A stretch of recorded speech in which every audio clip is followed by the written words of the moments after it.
Agent हमें कोयटा से जो है वो भेज देते हैं और रास्ते में हर जगह हम बिकते ही जाते हैं। थोड़ी थोड़ी देर बाद हम जो है ना बिक जाते हैं। They have German Shepherds जो कि ट्रेन है लोगों को काटने के लिए और मारने के लिए। इटली जाने का इरादा था कि इटली जाएंगे और उधर कोई काम वगैरह अच्छा मिल जाएगा तो ज़िंदगी बन जाएगी, यही सोच के घर से निकले थे।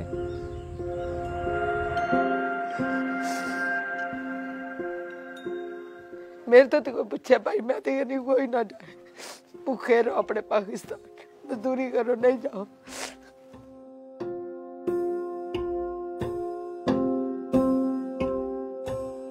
ऐसा ही लगा था जैसे कि जंग लग गई है और हम अभी अभी मारे जाएंगे सब।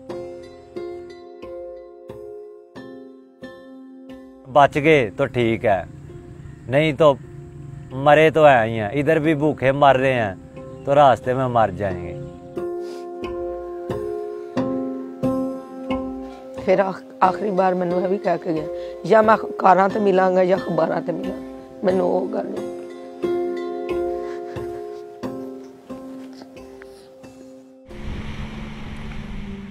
तुर्की से यूनान के लिए जब ये एंटर हुआ करते थे और क्योंकि वो पानी का रास्ता है तो पानी को क्रॉस करने के लिए छोटी बोट्स इस्तेमाल किया करते थे और उस बोट्स के अंदर बहुत से इलीगल इमिग्रेंट्स की कैजुअलिटीज़ भी हुई हैं। उन बोट्स से बेसिकली एक slang word, Punjabi slang word बना है जिसका नाम डंकी है। तो जो लोग इनको फैसिलिटेट कर रहे होते हैं और इंटरनेशनल बॉर्डर्स के अंदर इनको इनलीगल बॉर्डर रूट्स बता रहे होते हैं, उनको डंकर कहा जाता है। मेजरली जो रूट है इलीगल इमिग्रेंट्स का पाकिस्तान से, वो Pakistan to Iran, Iran to तुर्की और तुर्की से फिर ये लोग इस्तांबुल से ग्रीस को एंटर करते हैं। ग्रीस का रूट के ऊपर सख्ती होने के बाद मेजरली जो रूट शिफ्ट हुआ वो तुर्की से बुल्गारिया, बुल्गारिया से सर्बिया और सर्बिया से हंगरी के अंदर एंटर होने का रूट हुआ। फिर जर्मन फंडिंग के साथ हंगरी सर्बिया बॉर्डर के ऊपर हंगरी ने फेंस कर दिया और अब वहाँ से क्रॉस करना बहुत ज़्यादा मुश्किल हो गया। तो अब जो दूसरा रूट जो मेजरली आजकल इस्तेमाल हो रहा है वो लिबिया का रूट है। And it all depends on कि लिबिया तक किस तरह से पहुंचना है। ये डिपेंड करता है कि आप कितने पैसे दे रहे हैं और आप कितना ज़्यादा अफोर्ड कर सकते हैं, और उस अफोर्डेबिलिटी की बेसिस के ऊपर आप बाय एयर भी जा सकते हैं, बाय रोड भी जा सकते हैं।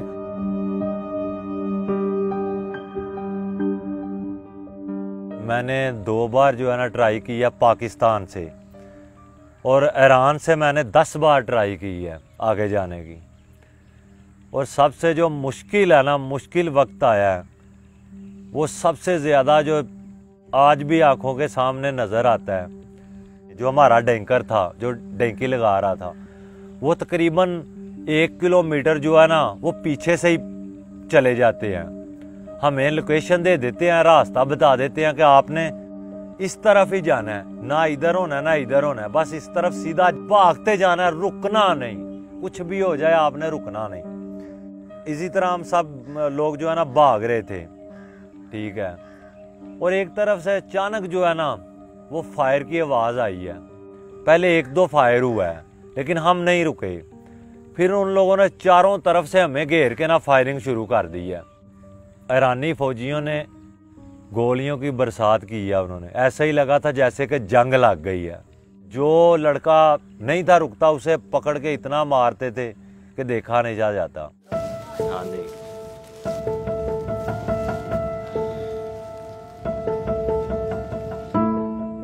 मैंने अपना ख्वाब जो है ना वो पूरा करने के लिए जो सबसे कीमती चीज़ खोई है ना, वो मैंने अपने घर वालों का जो है ना एहसास, जो मेरे ऊपर वो एतबार करते थे, वो मैंने खो दिया कि मैं बिन बताए उन्हें चला जाता था, ठीक है।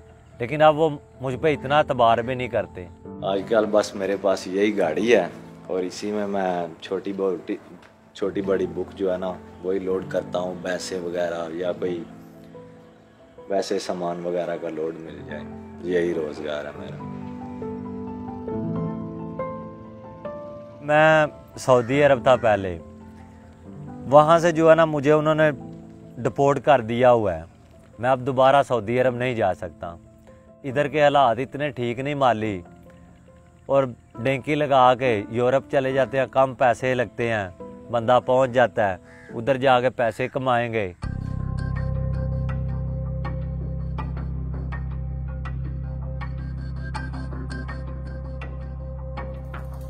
जब हम यूरोप के अंदर इनको इस इलीगल इमिग्रेशन के एक नेटवर्क के अंदर फंसा हुआ देखते हैं, इस लाइक ए स्पाइडर वेब जिसके अंदर वो फंसे हुए हैं, और वो जितना वहाँ से निकलने की कोशिश कर रहे हैं वो उसके अंदर और फंसते जा रहे हैं।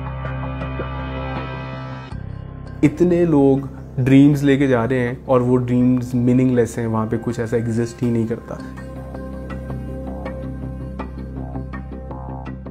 I was visiting Italy for a film festival. वहाँ पे एक फिल्म फेस्टिवल के हवाले से मैं गया हुआ था बैक इन 2016। तो वहाँ पे कुछ इलीगल इमिग्रेंट्स मुझे मिले और मुझे पता चला कि वो पाकिस्तानी हैं। उनसे बैठ के जब बातचीत हुई एंड ऑल,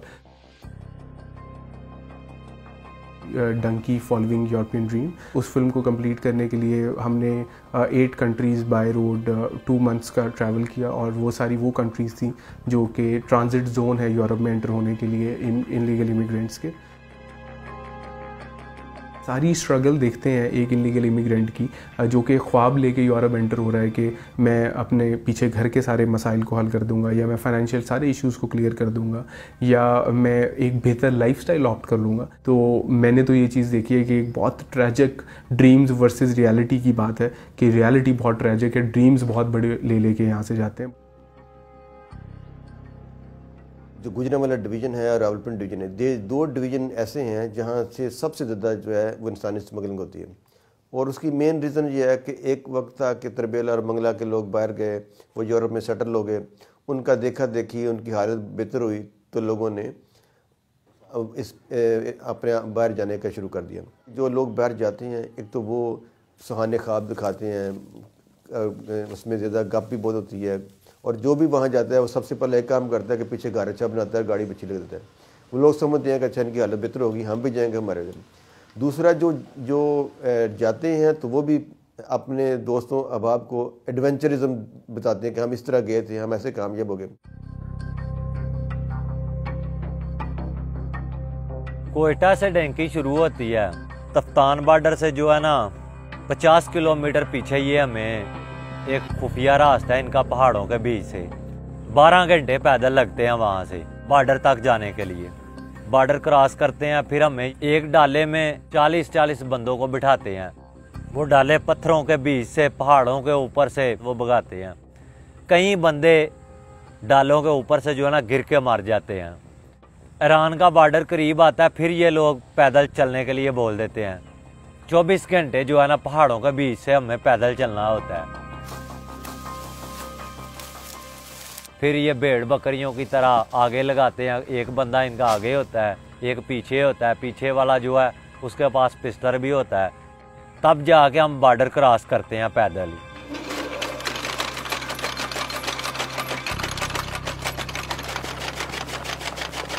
पहाड़ों में हमने सख्त सर्दी में जो है ना 3 दिन और 3 रातें गुजारी हैं। तकरीबन हम 60 से 65 लोग थे। बस चश्मे का पानी हमें मिलता था, कुछ भी खाने को नहीं था। मट्टी खाने को जो है ना दिल करता था, ऊपर से पहाड़ों के ऊपर से मट्टी नोच नोच के हम खाते थे उधर। तब दिल किया था कि बस अब इधर ही मर जाएं तो अच्छा है, ना पीछे जाएं ना आगे हम जाते हैं, यहाँ बस कहानी ख़त्म हो जाए हमारी ज़िंदगी की। जब खाना मिला ना 3 दिन के बाद हमें, ठीक है, तो तब अल्लाह का शुक्र अदा किया था कि शुक्र है अल्लाह तेरा खाना मिल गया। वो दिल करता था कि जिसने खाना दिया है उसका मुंह चूमे।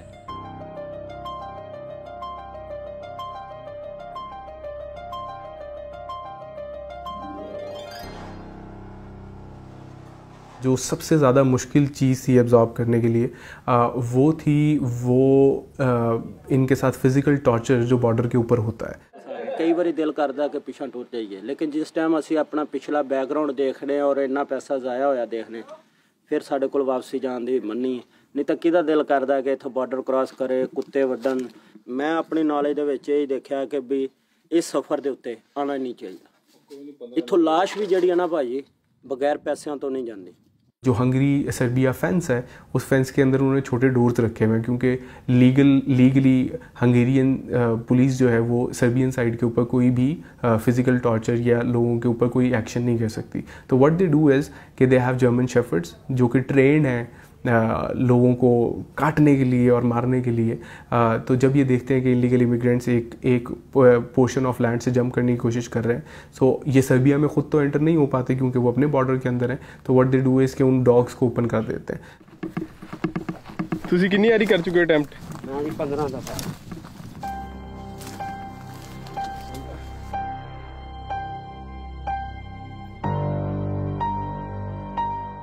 वहाँ पे कुछ NGOs काम कर रही होती हैं, कुछ लोग हैं जो वॉलंटियर बेसिस के ऊपर इनको food items, basic food items, water, ये चीज़ें प्रोवाइड कर रहे होते हैं। अपने वाटर टैंक्स लेके गाड़ियों के ऊपर लोड करके लेके जा रहे होते हैं और 2-2 3-3 महीने के बाद वो एक विज़िट करते हैं जहाँ पे ये लोग अपने आप को एटलीस्ट प्रॉपर्ली साफ़ कर पाते हैं और नहा पाते हैं।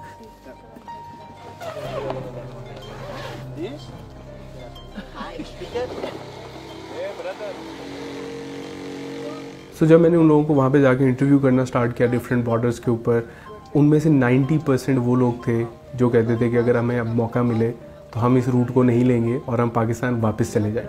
तो वो एक कॉन्ट्रास्ट जो है उनका ड्रीम का और वर्सेस रियलिटी का, वो सबसे ज़्यादा एज एन फिल्म मेकर मेरे लिए ट्रैजिक था, बिहाइंड द कैमरा उन सारी चीज़ों को शूट करना। कि मैं आज से 10 दिन पहले एक बॉर्डर के ऊपर इंटरव्यू कर रहा था और एक बच्चा कह रहा है कि मैंने किसी तरह से यूरोप में एंटर होना है, और अब मैं यूरोप में एक बुज़ुर्ग का इंटरव्यू कर रहा हूँ, वो कह रहा है कि मैं अपनी पूरी ज़िंदगी लगा चुका हूँ लेकिन मुझे यहाँ से कुछ नहीं मिला।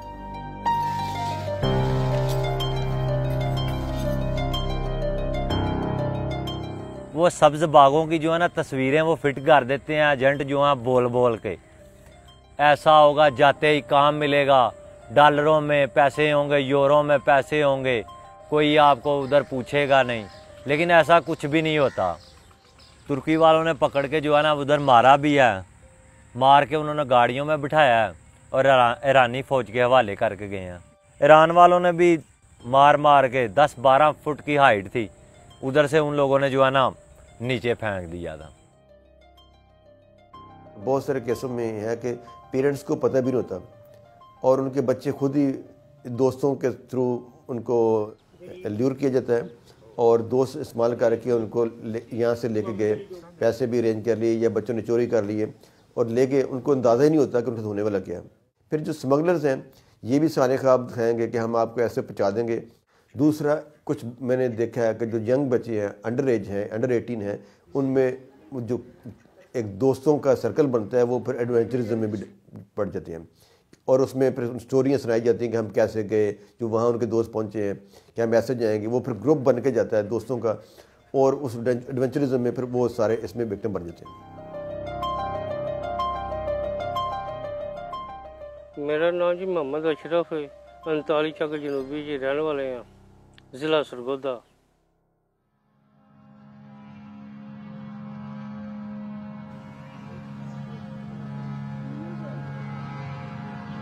सैफुल्ला जी मेरा बेटा है, 21 साल का बेटा सी। रस्ता तो मकद खराब सी, मकद खतरनाक सी, लेकिन फिर वो अपने भैन भरावां वास्ते फिर उन्हें आख्या कि मैं इत्थे केड़ा गुजारा नहीं हो सकता है, महंगाई बहुत ज़्यादा है।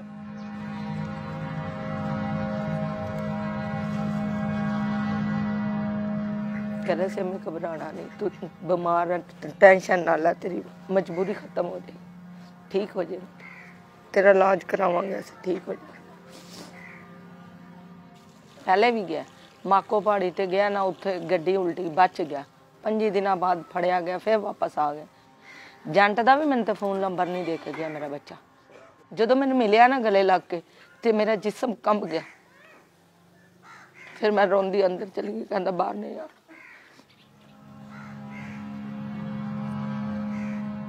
चार दिहाड़े लगातार खून आंदा रहा ते 5वें दिन एक्सीडेंट होया, फिर खून नहीं आया। बस मैं पढ़ती रहती सी, मैनू अल्लाह पाक मिलाएगा, मैं अल्लाह दे वाले किता, अल्लाह पाक मेरे बच्चे ने मिलाए, आखिर वारी मिलाओ, बस आया गुस्सा लिया कफन।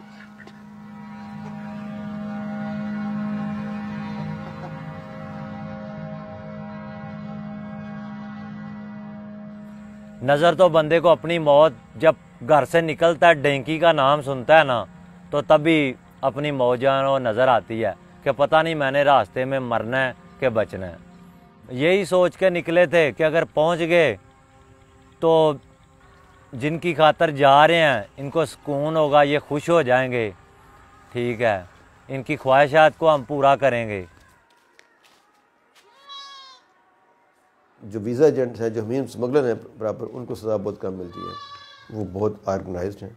एजेंट उनके पैसे वापस कर देता है या उनको फिर लारा लपा लगाता है कि जी हम आपको दोबारा लेके जाएंगे, तो उसमें फिर आके वो उनके झांसी में आ जाते हैं। लीबिया की 2018 में कश्ती, 17 या 18 में कश्ती डूबी, उसमें भी ऐसे हुआ कि जो बच्चे वहाँ डूब के मर गए थे उनके पीछे वर्षा को पता ही नहीं था, और जो एजेंट माफिया था वो उनके मरने के बाद भी उनसे राब्ते में था कि उनकी आज बात करवा रहे हैं, वो ज़िंदा हैं, वो ज़िंदा हैं। और फैमिली से उन्होंने उस दौरान ही उनके बच्चों के आने से पहले उनसे एफिडेविट ले लिए और कि जी हम परसू नहीं करना चाह रहे, और बेसिकली उनको चीट किया गया। और कुछ लैक ऑफ एविडेंस भी होता है कि जो बहुत सारे बच्चे जो पेरेंट्स को बताया बगैर चले गए, बच्चा फौत हो गया और पीछे पेरेंट्स को भी पता नहीं है कि बच्चे के साथ हुआ क्या, उसने किसको पैसे दिए। घर पहुंचा था तो घर वाले तो जो है ना, वो तो देख के मेरी हालत जो है ना, क्योंकि उन लोगों ने मारा ही बहुत था, तो टांगे जो थी वो मुझसे चला नहीं था जाता ये सही, तो मैं थोड़ा ना अकड़ के चलता था, इतना तेज़ी से चल नहीं था पाता। तो घर वालों ने मेरी हालत देखी तो वो तो सब रोने लगे थे।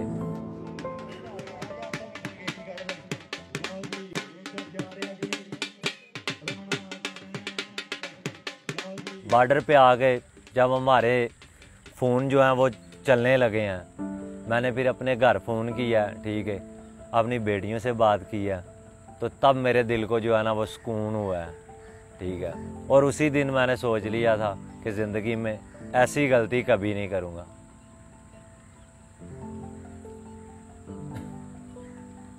सिर्फ इश्तारी पकड़े जाएं और उनमें ज़ीरो टॉलरेंस हो, उसमें लोकल पुलिस की सपोर्ट ली जाए तो काफ़ी बेहतरी आ सकती है।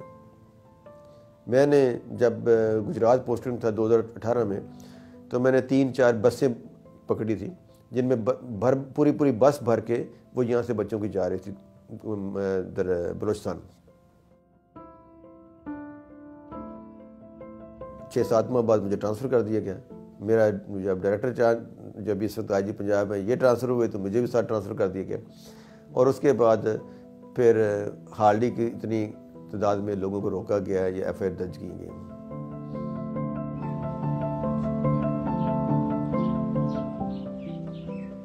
डेवलपिंग कंट्री से किसी डेवलप्ड कंट्री के अंदर जाते हैं तो वहाँ पे ऑलरेडी इतनी ज़्यादा स्पेशलाइज्ड और इतने ज़्यादा लोग होते हैं कि इन लोगों को अपनी जगह बनाने के लिए बहुत ज़्यादा टाइम लग जाता है। तो आई पर्सनली थिंक कि ये लोग अगर पाकिस्तान में रह के ये सारी एनर्जी जो इलीगल रूट को कवर करने के अंदर लगाते हैं, अगर वो 3-4 साल ये पाकिस्तान रह के वो पैसे पाकिस्तान में इन्वेस्ट करके अगर कुछ कर लें तो एक बहुत अच्छा एक इकनॉमिक सर्कल भी डेवलप कर सकते हैं और एक बहुत अच्छा बिजनेस भी डेवलप कर सकते हैं। मावां पिछे रोंदियां ने, कोई तरदा ਇਹਦੇ ਵਿੱਚ ਕਿੰਨੇ ਉਹਨੂੰ ਮਾਰੇ, ਕਦੀ ਵੀ ਨਾ। ਮੈਂ ਕਹਿੰਦੀ ਇੱਥੇ ਮਜ਼ਦੂਰੀ ਕਰੋ, ਕੋਈ ਨਾ ਜਾ, ਮੇਰਾ ਤੇ ਆ ਮਸ਼ਵਰਾ ਅੱਗੋਂ ਉਹਨਾਂ ਦੀ ਮਰਜ਼ੀ, ਨਾ ਜਾ। ਮੇਰਾ ਪੈਰਾ ਪਲੋਠੀ ਦਾ ਪੁੱਤਰ ਮਾਰ, ਪਤਾ ਨਹੀਂ ਪਾਣੀ ਮੰਗਿਆ ਉੱਥੇ ਕੀ ਮੰਗਿਆ, ਕੋਈ ਹੈ ਉੱਥੇ, ਮੇਰੇ ਦਿਲ ਨੂੰ ਪੁੱਛ ਸਕਦੇ।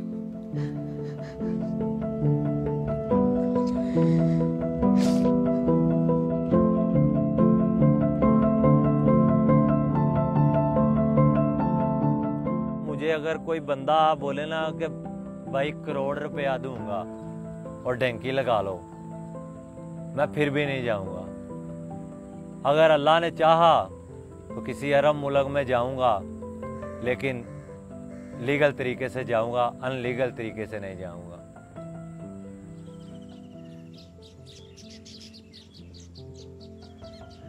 अल्हम्दुलिल्लाह मूसा भाई मैं खैर खैरियत से पहुंच गया हूँ। इंशाल्लाह दुआ करें कोई अच्छा सा काम मिल जाए, लेकिन इधर के हालात ही बहुत सारे यार जो है ना ख़राब हो चुके हैं, काम ही नहीं इतना इधर।